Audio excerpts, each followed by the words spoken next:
మిగతా మిత్రులు పెద్దలందరికీ నమస్కరిస్తూ, తెలంగాణ ఉద్యమం గురించి ఏం చెప్పాల్సిన అవసరం మీకు లేదనుకుంటా. అదొక మహోన్నతమైన ప్రపంచంలోనే ఒక అత్యంత విలువైన ఉద్యమం, అత్యంత చరిత్రాత్మకమైన ఉద్యమం. ఆ ఉద్యమంలో చేసిన బలిదానాలు, ఆ ఉద్యమానికి అండగా నాడు తెలంగాణ జనసభ పెట్టి నేనే కేసీఆర్ పేటెంట్ అనుకుంటాడు, కానీ దానికంటే ముందు తెలంగాణ జనసభ వరంగల్లో అతిపెద్ద మహాసభను నిర్ణయించి 15 లక్షల మందితో తెలంగాణ వాదాన్ని మరోసారి రెండోసారి ప్రజల ముందుకు తెచ్చిన తెలంగాణ జనసభను కూడా ఇక్కడ గుర్తు చేయడం. మరి అదే ఆ తర్వాత మలి ఉద్యమంలో తెలంగాణ ఐక్య ఫ్రంట్ టఫ్ మరియు వీటన్నింటినీ గుర్తు చేసుకోవాల్సిన అవసరం ఉన్నది. సో కొన్ని వేల మంది త్యాగాలు, ఒకరు కాదు ఇద్దరు కాదు, బయటకు వచ్చి పనిచేసిన వాళ్ళు కొందరైతే ఎక్కడో ఉండి తమ జీవితాలను సర్వం ధారపోసిన వాళ్ళు కొందరు.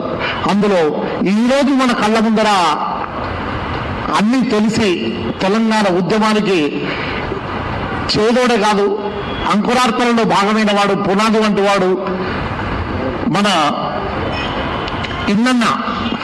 ఇన్నన్న జైల్లో ఉన్నాడు, ఇప్పటికీ జైల్లో ఉన్నాడు. అంటే నేను ఆయన మీద ఈ దేశం, ఈ రాజ్యము, కేంద్ర ప్రభుత్వము ఎంత పగబట్టి ఉన్నదో మీరు అర్థం చేసుకోవచ్చు. మనం ఇంకా క్షేమంగా తిరుగుతున్నాం.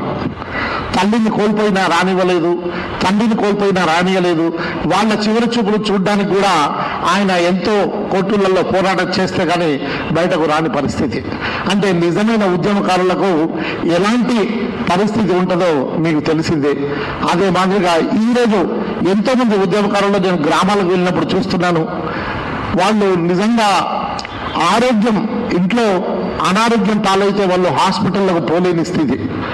ఇప్పుడే మిత్రుడు భువనగిరి శ్రీనివాస్ చెప్పిండు, ఎంతమందినైతే తెలంగాణ జాతిపిత కొండాలక్ష్మి బాపూజీ, తెలంగాణ జాతిపిత ఒక గద్దరన్న, వీళ్ళని మించిన నిజమైన ఉద్యమకారులు ఎవరున్నారు మనకు చెప్పండి? వీళ్ళని మించిన త్యాగమూర్తులు ఎవరున్నారు చెప్పండి?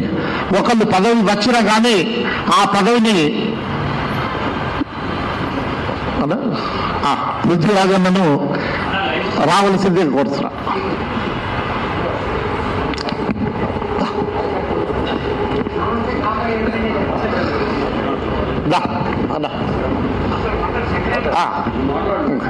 అయితే అలాంటి పరిస్థితిలో అంటే ఇప్పటికీ రాజ్యం పగబట్టి వేధిస్తున్నది అనడానికి ఒక ఇన్నద నిదర్శనం. అందుకని మనం ఇక్కడ ఏకగ్రీవంగా ఒక తీర్మానం ముందుగా చేయాలి.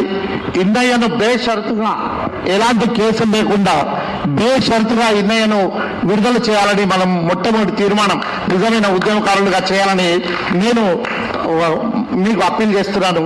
అంతేకాదు తెలంగాణ ఉద్యమకారులందరినీ, తెలంగాణ నిజమైన వాళ్ళను తెలంగాణ స్వాతంత్ర సమరయోధులుగా, ఖచ్చితంగా ఉద్యమ వీరులుగా గుర్తించాలి.